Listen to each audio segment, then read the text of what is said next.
Hello, and thank you for joining us at the virtual REA Dinghy show. Next up, we have something special for you here on the Suzuki main stage. With less than 5 months to go until the rescheduled Tokyo Olympics, we will be checking in with many of the Team GB sailors in our Olympic team. And to kick things off, earlier I caught up with Hannah Mills, fresh from her overseas training camp, to chat about the upcoming games, her training, and ask her some of your questions. I'm really excited today to be joined by Hannah Mills, double Olympic medalist. Thank you so much for joining us. We've had loads of questions and I didn't really know where to start, so I'm just going to jump straight in with you're in the lead up to your third Olympic Games, and I just wanted to know a little bit about how you feel now compared to how you felt in the build up to London 2012 and what's changed in that time. Yes, so third Olympic Games, that makes me sound quite old, doesn't it? But yeah, I mean, it's so different. I think, well, the situation we're all in right now obviously makes it a completely different challenge anyway. But putting that aside, I think the bigger differences are, for London, I was just so excited and buzzing and just couldn't believe that I'd sort of gotten this opportunity to compete at home Olympics or any Olympics. I was sailing with Saskia Clark, who was kind of my idol. And it was a really short campaign, so it was just sort of full of energy and just really exciting, basically. And we had lots of challenges to deal with, but I think just our energy and passion and excitement for the games kind of got us through. And that's sort of how I'd summarise that London campaign. And we definitely went to that Olympics and just kind of absorbed everything about it. We really fed off that Olympic buzz and what it was to be at Games, which is just phenomenal. It's the most crazy experience. So yeah, that was kind of London. And then now looking towards Tokyo, I mean, obviously I'm still really excited to be going to an Olympic Games, and yeah, I feel very, very lucky to be in this position. Yeah, a bit more loose, I suppose, back in London. So yeah, I definitely feel the preparation and kind of my approach is a bit more calculated, probably. And I guess you're now one of the more experienced members of the British sailing team. Would you say there was anything that someone told you back before kind of London 2012, that era before your first Olympic Games? Was there something someone told you that really resonated with you then? And would you pass that same advice on to someone else, or do you think Olympic sailing has changed in that time?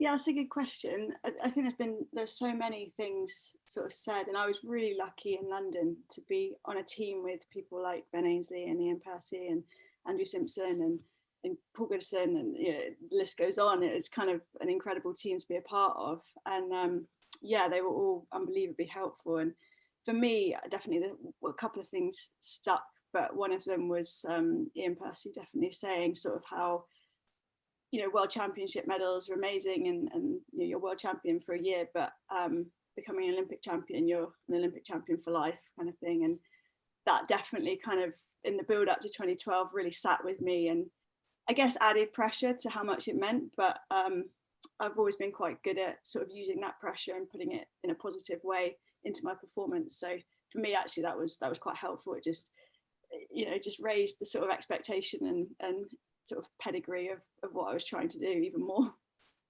Well, I'll come back to that kind of pressure bit a little bit later. Something I've kind of always thought when we were sailing Oppies at a similar time, you're a couple of years ahead of me, was just watching you sail the boat and the successes you had when you were really young. I kind of always had thought that you'd be the one from that group to go on and become an Olympic champion. You follow the pathway from junior to youth to Olympic level. And I know it takes so much more than just following that pathway to get that gold medal. Was it something that you always wanted to do from a really young age, or has there ever been a time where you thought maybe there was something else that you another path you wanted to follow instead? Yeah, I definitely from quite a young age wanted to go to the Olympics. I was just horrendously competitive as a young girl. My poor parents had to deal with that. But yeah, since I think I was 8 years old and I watched the Atlanta Olympics in '96, I just was like, I want to be there. I want to do that. And I didn't really care what sport. And then I found sailing and I fell in love with it. And a few years later realized that was at the Olympics, and that kind of for me was the moment of, right, this is what I want to do. And I'm really lucky that from quite a young age, sort of 11, that I knew that. And yeah, so kind of, I worked really hard at school anyway because I wanted to have that as a backup, and I was competitive at that too, so I wanted to do well there. And then, yeah, I sort of transitioned into the development squad and had my eyes set on London because it was a home games. And I was wondering if you kind of noticed we've had such an amazing pedigree of British Olympic sailors. Kind of while we were growing up, it was so prominent. We had loads of Olympic gold medalists. Every Olympics, we were the most successful sailing nation. Did you feel any added pressure being not just an Olympian, but a British Olympian? And how has that kind of affected and impacted your sailing since then? Yeah, that's a good question. I think growing up and sort of feeling that success, and the British team goes to the Olympics and they win medals, I think for me that inspired me rather than kind of added pressure. I think I just felt that, what if I put my head down, work as hard as I possibly can, and get myself into a position to be on that team, then I've got a great chance of fulfilling my dream, which is to win an Olympic gold medal. So I think it more just inspired. No, it's amazing, and I think is quite impactful. I guess you don't feel it now, but the effect of your medals on the youth sailors today, hopefully, in 4, 8, 12 years' time, we'll have someone else sat in your position being able to tell a similar story of how they were inspired by you. So moving to more recent times, you've been training out in Lanzarote. I know things are a bit difficult with travel at the moment. You've had maybe a bit more of a multinational training group. How's that been going for you? Yeah, it's been amazing actually. Being part of the British team, we're often quite insular in our training. Like, we train with the Brits, and we're quite kind of separate, I guess. We'll do training races with the other nations, but we won't really do a lot of sort of other training. So it's actually been really great to kind of get out to Lanzarote, where we haven't got that sort of group of British boats that we train with, and yeah, open ourselves up a little bit to train with our competition more. And I feel like, if we do that in the right way, we can learn as much, if not more, than they can from us. And yeah, it's been a really positive experience, and it's been really fun. And I think because of these times that is so difficult for everyone, just getting out and being able to sail in somewhere a bit warmer than Weymouth has been a luxury, and we've really, really felt that these last few months. Yeah, really lucky to be able to do that. I was wondering, for the youth sailors at the moment who have had similar amounts of uncertainty with their youth nationals being cancelled and then postponed this year, is there anything that you've learned that you would give as advice to any of those people who maybe a little bit earlier on their journey, but also dealing with the same uncertainty that you guys have had with your training?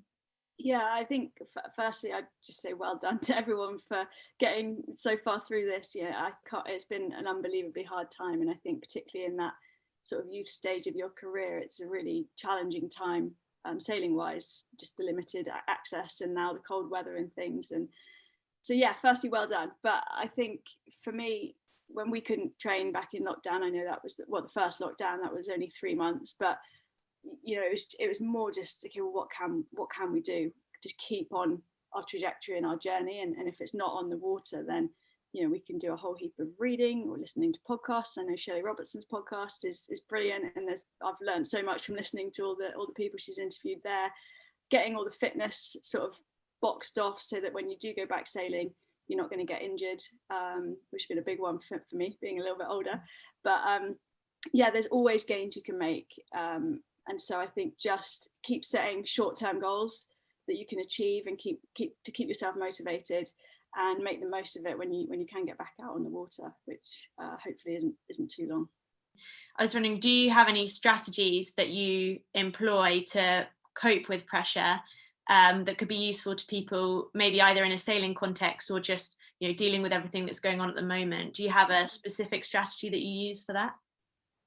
There's a few things, I guess. For me, pressure is one of those things that I think as humans we're lucky to kind of feel, because if we feel that pressure, then it means something really matters to us, and that's amazing, to care that much about something. So I always try and turn that feeling of pressure into a positive, whether it's going out for my first Olympic race, or whether it's giving a talk on a stage that I'm really nervous about. I just try and calm myself down, focus on my breathing, and tell myself this is an opportunity, and I'm exceptionally lucky to have this, and to just try and go and give it everything. But I think in terms of dealing with the situation now, I guess for everyone it's different. But what's really helped me, particularly with all the uncertainty around the games and training and travel and everything, is to just take each week as it comes, and to expect things to change, and sort of allow it to wash over me a little bit. And it's probably only since Christmas that I've been able to do that really well, because things have changed so fast, I guess, in the last sort of 6 weeks. And it's got to the point where I've been like, I have to just take the stress away from all this travel and our choices, and make the most of every single day that we can get out on the water, and let that be enough, because there's so much I can't control. So yeah, I don't know if that's helpful at all, but that's kind of how I've sort of dealt with the uncertainty in the last sort of 2 months. I think you make a really interesting point about expecting the unexpected, and I wonder how many of us will be able to take that from, maybe we first got that in a racing context, now we're dealing with it just with so much uncertainty, and how much we're able to take that forwards into the rest of our lives and how we deal with things. I think we'll probably become much more resilient as people going forwards because of this. So I think that'll be really interesting, and there'll be a lot of parallels between sport and kind of normal life, I think, that people can draw on going forwards. Yeah, I totally agree. And the 470 is a pretty weight sensitive boat, and obviously you have to be on top of your fitness, your injury prevention, all of that side of things. What's your approach to that, and do you kind of follow a really strict diet? How strict are you on your fitness training regime as compared to your on the water process goals and things like that? Yeah, that's a difficult one. Yeah, so the 470 has sort of evolved quite a lot, particularly in this last cycle.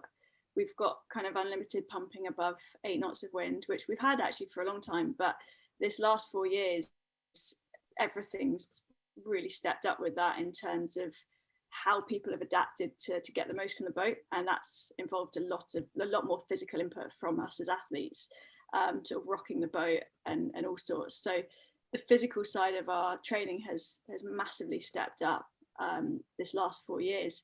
So I actually feel lucky to have this extra year in a way, because I took a year out after Rio, and so I definitely came back to the boat and felt like I was a bit behind in that sort of in the fitness category, definitely. So it's become a much higher priority for us, particularly for me. I think being a little bit older, that injury prevention starts to come into things a bit more, and so the amount of time I have to give to that has really increased, sort of with all the Pilates and stretching. I'm not a big fan of stretching, but stretching and all that, and then fitting in sort of onshore fitness training and weights training, and then fitting in all the hours you have to do on the water. So yeah, time commitment's definitely increased. But in terms of sort of nutrition, I'm quite lucky, I guess you could look at it that way, in that I'm quite small for a 470 helm compared to the rest of our fleet, and so I can kind of eat whatever I want, which is pretty lucky. But for me, definitely getting the right food in is a really big priority, because I've got quite a sensitive gut, I think, probably since Rio, unfortunately, and so eating the right things can really impact that. And I definitely notice my energy levels. If I'm not eating well or the right things, then I just feel sluggish, and I don't feel particularly great, and that can really impact my sailing and my training. So yeah, for me, it's more about what I eat, as opposed to sort of controlling portion sizes and that kind of thing. And do you kind of buy into that while you're training and racing, and then come home, try and eat, what, I don't know, I guess what non-athletes would eat, I suppose. I don't know how to phrase that properly, but or do you see it as quite a holistic approach? I'm an athlete for the time that I'm an athlete, and so I'm gonna eat like that as much as I can. What's your kind of thoughts on that? I mean, I'm probably like everybody else in that I'm a little bit like this, and so for sure, leading up to a big event, I'll be pretty strict with making sure I'm giving my body the best chance to be able to perform. And then definitely I'll have periods where I'm less strict, and yeah, it's a bit harder to be as motivated about it. So yeah, I'd say I'm a normal human in that respect. It's kind of good to hear that. I think a lot of people makes it feel a little bit more achievable for those who are aiming in the direction that where you are.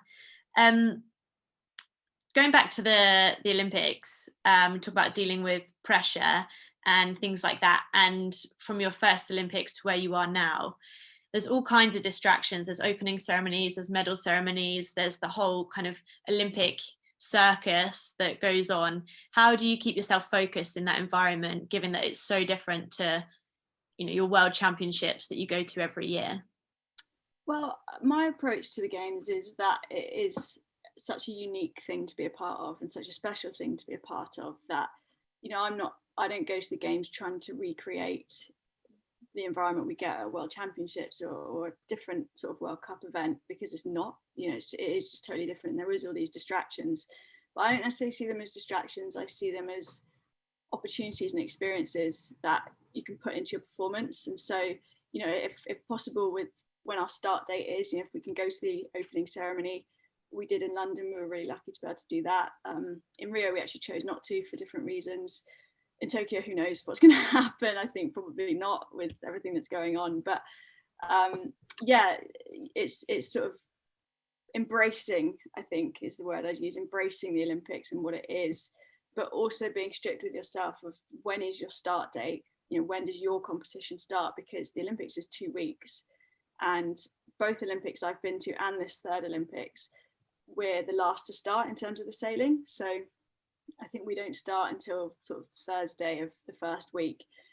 And there's another lesson Ian Percy sort of taught me in the build up to London, was around, you know, getting my build up right for when I start, and not getting my build up right for when the first person starts, because you'll get to your start day and you'll just be exhausted because you have lived and breathed every moment of everyone's regatta, and that's just not sustainable. So yeah, definitely sort of getting your preparation right for when you start has been really important for me, but embracing the Olympics for what it is. That sounds great. And do you have anything coming up kind of for after the Olympics that you've got in the making at the moment that you can tell us about?